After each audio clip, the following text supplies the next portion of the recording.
स्वागत है आप सभी का ध्येय टीवी के डेली एमसीक्यूज प्रोग्राम में। मैं केसरी पांडे नमस्कार करता हूं आपको। तो चलिए समय नहीं बर्बाद करते हैं और लेते हैं आज के एमसीक्यूज का सबसे पहला प्रश्न, जो कि बाबू जगजीवन राम के जीवन से जुड़ा हुआ है। तो इनके संबंध में निम्नलिखित में कौन सा अथवा कौन से कथन सत्य हैं?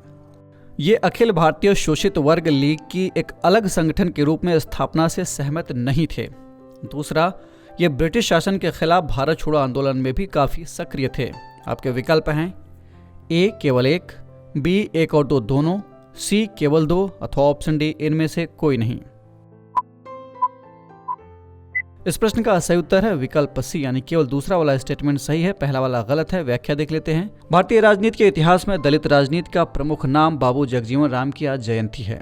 आज ही के दिन 5 अप्रैल 1908 को चंदवा बिहार के एक दलित परिवार में इनका जन्म हुआ था। स्वतंत्रता आंदोलन में बाबू जगजीवन राम का महत्वपूर्ण योगदान रहा। इन्होंने वर्ष 1934-35 में अखिल भारतीय शोषित वर्ग लीग की नींव रखने में अहम योगदान दिया था। ये संगठन अछूतों को समानता का अधिकार दिलाने के लिए समर्पित था। इन्होंने ब्रिटिश शासन के खिलाफ भारत छोड़ो आंदोलन में भी भाग लिया था और इस दौरान ये 2 बार इन्हें जेल भी जाना पड़ा था।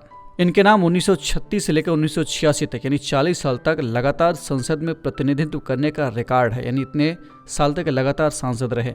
इनके पास भारत में सबसे लंबे समय तक सेवारत कैबिनेट मंत्री होने का भी रिकॉर्ड है। लेते हैं दूसरा प्रश्न। हाल ही में शेंगेन सुर्खियों में रहा, ये क्या है?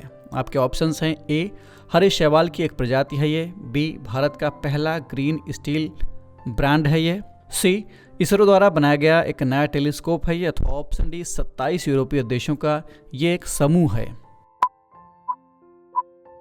इस प्रश्न का सही उत्तर है विकल्प डी, यानी ये 27 यूरोपीय देशों का एक समूह है। व्याख्या देख लेते हैं। शेंगेन 27 यूरोपीय देशों का एक समूह है जिनमें आपसी देशों में मुक्त आवाजाही है, निर्बाध आवाजाही है, यानी वीजा की जरूरत नहीं पड़ती है। हाल ही में यूरोपीय संघ के सदस्य राज्यों के राजदूतों ने एक नए प्रस्ताव को मंजूरी दी है जिसका उद्देश्य वीजा आवेदन प्रक्रिया को डिजिटाइज करना है, इसे आसान बनाना है।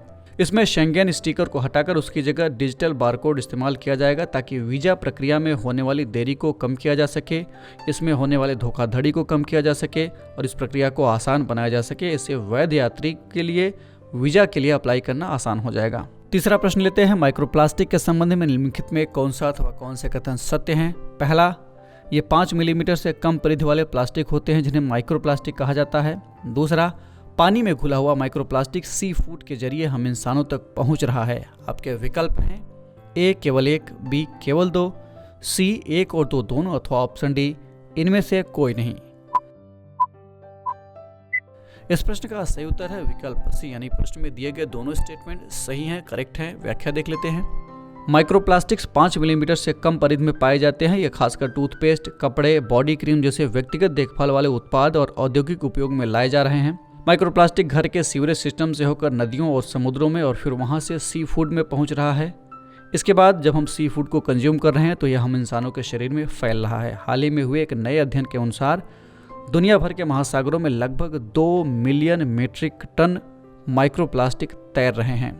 सोच लीजिए कि हम लोग कितना जहर पी रहे हैं या खा रहे हैं। लेते हैं चौथा प्रश्न। राष्ट्रीय वित्तीय रिपोर्टिंग अथॉरिटी यानी NFRA के संबंध में निम्नलिखित में कौन सा कथन सत्य है? पहला, राष्ट्रीय वित्तीय रिपोर्टिंग प्राधिकरण का गठन 1 अक्टूबर 2015 को किया गया था। दूसरा, इसे कंपनी एक्ट 2013 की धारा 132 के तहत गठित किया गया था। आपके विकल्प हैं ए केवल 2, बी केवल 1, सी एक और दो दोनों अथवा ऑप्शन डी न तो एक न ही 2।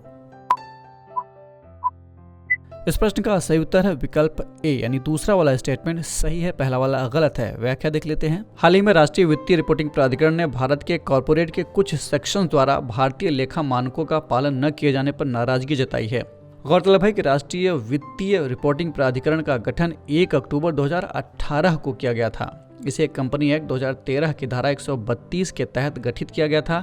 NFRA इस बात की समीक्षा करता है कि कंपनियां अपना अकाउंटिंग भारतीय लेखा मानकों के मुताबिक कर रही हैं कि नहीं, यानी भारत के लेखा मानकों को नियमों को फॉलो कर रही हैं या नहीं।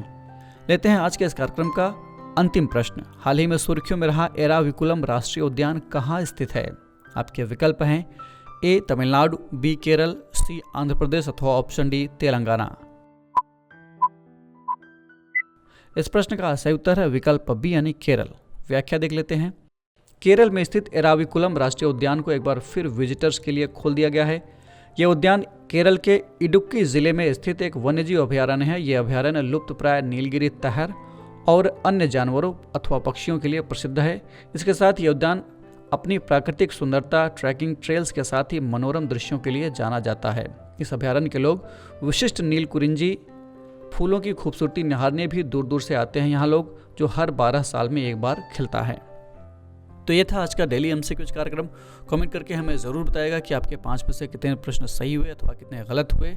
और हाँ, अगर आपको कार्यक्रम पसंद आया हो तो वीडियो को लाइक कर दीजिए, चैनल को सब्सक्राइब कर लीजिए और उसे अपने दोस्तों के साथ भी शेयर कीजिए और बेल आइकन भी प्रेस करें ताकि आपको हमारे आने वाले सभी प्रोग्राम्स का नोटिफिकेशन भी मिलता रहे। तो हम फिर मिलेंगे एक नए कार्यक्रम के साथ। तब तक के लिए आप जम के पढ़ते रहिए और बढ़ते रहिए। नमस्कार।